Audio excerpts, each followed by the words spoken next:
Hola, hola. Bueno, distinción entre mitos y logos. El saber de los sofos y la filosofía. Son una, dos, tres hojitas. Bueno, el término filosofía se empezó a utilizar recién con Platón, ¿sí? Antes no existía la filosofía. O sea, no se utilizaba el término filosofía.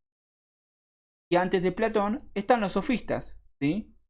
Bueno, ¿qué eran los sofistas? Los sofistas eran sabios con alguna actividad o oficio.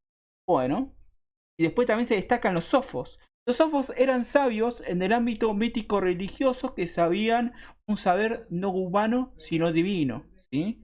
Se sabían el origen. eh, ah,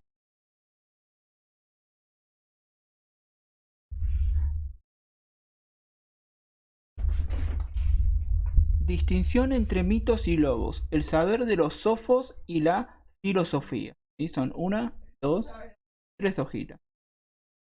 Bueno, primero tenemos que el término filosofía se empezó a utilizar recién con Platón, ¿sí? Entonces, antes de Platón no utilizaban el término filosofía, ¿sí? ¿Qué término utilizaban antes de Platón? El término sofistas, ¿sí? Bueno, tenemos los sofistas. ¿Qué eran los sofistas? Eran sabios que sabían alguna actividad o algún oficio, ¿sí? Era eso. Y también estaban los sofos. ¿Qué eran los sofos? Eran sabios en el ámbito mítico religioso y sabían un saber no humano. Por ejemplo, eh, sabían el origen de la vida, ¿sí? Y eso lo explicaban mediante los mitos, ¿sí? Y después también estaban los poetas. ¿Y qué hacían los poetas? Los poetas decían que Dios los mandaba a decir esos poemas. Entonces tenían qué cosa? Tenían sabiduría divina, ¿sí? Eran unos chamulleros terribles, ¿sí? Bueno, entonces como para resumir esto, el saber de los sofos eran los sabios antes de la filosofía y era todos saberes míticos religiosos, ¿sí? Y ahí termina la primera idea, ¿sí? Eso sería la primera idea, los sofistas. Ahora vamos con la segunda idea del texto, los mitos. ¿Qué era el mito? El mito es un término griego que habla de la palabra, relato o cuento que intenta explicar el origen de la realidad, de cómo surgió el hombre, ¿sí? Y alguna cosa de la realidad o de tiempo originario. Cómo nosotros surgimos, cómo es que apareció el ser humano en la Tierra, ¿sí?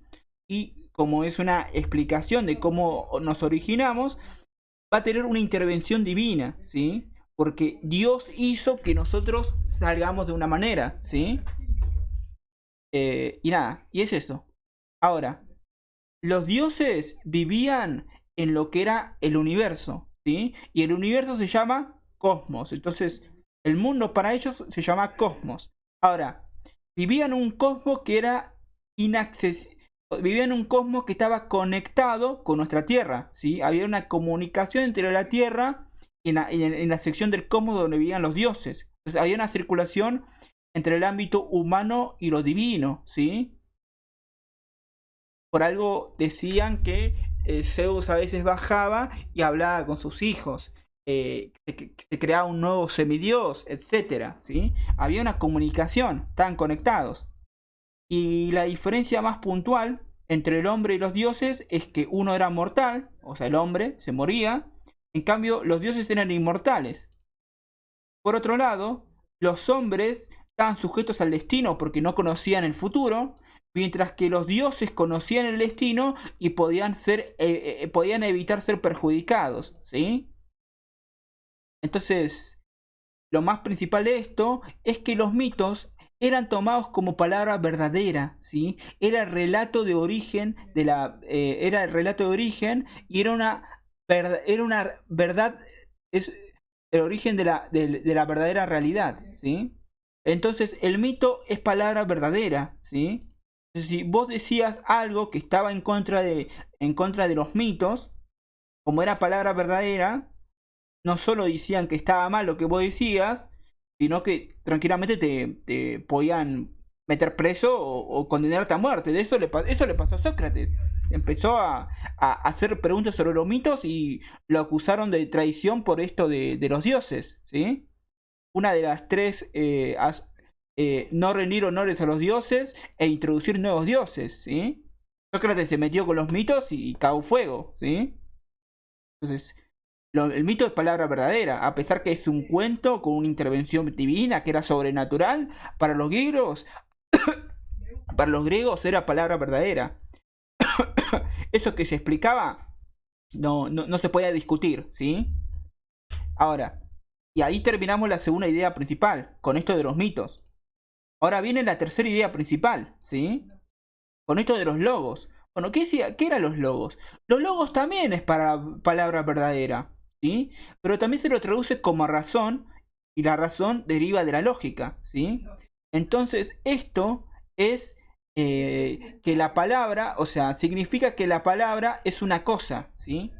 Entonces, el logos es la lógica con la cual a las diferentes palabras, a las diferentes cosas que nos rodean, lo vamos a poder explicarlos y le vamos a dar un fundamento, ¿sí? El logos busca conocer las cosas como son y conocer la realidad. Por ejemplo, ellos no se preguntaban en realidad qué es un árbol, ¿sí?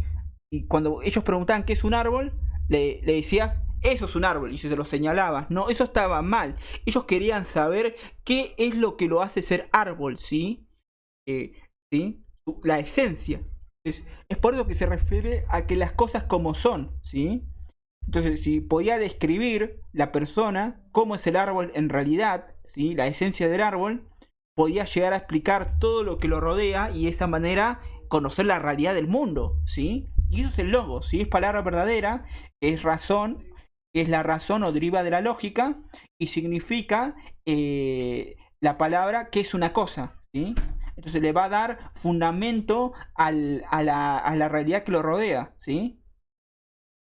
Entonces, la filosofía va a exigir un conocimiento de la realidad que va a ser mediante los logos, y este conocimiento es un saber de las cosas más allá de lo que parecen ser, ¿sí? Entonces y ahora, ¿qué es lo que pasa? Esto de definir las cosas por las esencias, uno lo va a definir, pero eso va a ser según su perspectiva, ¿sí? Para mí un árbol puede ser de una determinada manera, o sea, lo que realmente lo hace un árbol.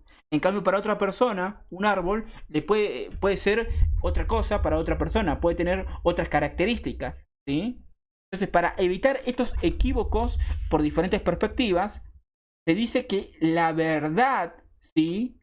Que tiene fundamento es la que más coincide con la realidad. Tiene que coincidir con la realidad, ¿se entiende? Y si no coincide, es falso, ¿sí? Y ahora, algo muy importante, la realidad tiene que ser permanente, ¿sí? De esa manera, si es permanente, se puede darle un significado, se le puede dar un fundamento, ¿sí? Por ejemplo, si yo digo que la pared es gris y después mañana vuelvo y es azul, eso no es permanente. De lo que acabo de decir es incoherente porque yo primero dije que era gris y después cuando vengo es azul. Entonces, lo que yo dije dejó de tener coherencia, ¿no? Entonces, lo que decían ellos es que la realidad tiene que ser permanente. Entonces, una vez que se definió un término, una vez que se definió un pensamiento, esto tiene que ser permanente, nunca tiene que ser cambiante, nunca se tiene que modificar, ¿se entiende? Y recién ahí es un conocimiento de verdadero, ¿sí? Y eso lo va a tomar el tema esto de este mismo concepto va a ser retomado por la ciencia moderna, ¿sí? Porque la ciencia moderna son todas realidades permanentes. Por ejemplo, la ley de la gravedad, ¿sí? La ley de la gravedad es una ley permanente, es una realidad permanente. La ley, esta tiene todo un fundamento que coincide con la realidad y siempre es permanente. Si se me cae una manzana, siempre se cae para abajo, ¿sí? Sin importar en el año que se me caiga, sin importar en la época que se me caiga o en el lugar que se me caiga, siempre cae para abajo la manzana, ¿entiendes? Y nada, ¿sí? Y es eso.